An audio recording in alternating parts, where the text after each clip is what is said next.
La situation à Lampedusa en Italie où sont arrivés plus de 8500 migrants la semaine dernière. La plupart ont été déplacés sur le continent dans des centres d'accueil. Les 123 000 premiers qui sont arrivés depuis le 1er janvier, la première nationalité, c'est la Guinée. Ouais. Donc, migrants économiques. Côte d'Ivoire, un des pays les plus riches développés d'Afrique de l'Ouest.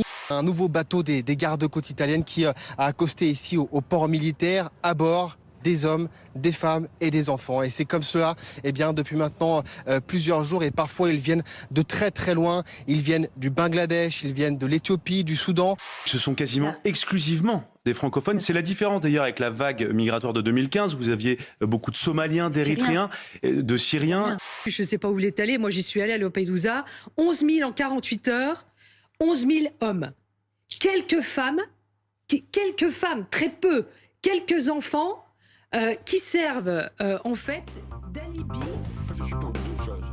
À l'extérieur de la régulation. Donc il y a un droit à notre pays de réguler les migrations, de dire qui on veut, qui on veut pas. Mais ensuite, il y a l'intégration. Je peux vous le garantir, oui, il y a beaucoup de femmes, il y a beaucoup d'enfants, il y a aussi beaucoup d'hommes, bien sûr. Et dire qu'il n'y a pas de femmes ni d'enfants, ça c'est pardon madame la députée, mais c'est faux. Pour ceux qui sont arrivés en Italie, à Lampedusa et sont dans le reste de l'Italie, nous devons appliquer les règles européennes que nous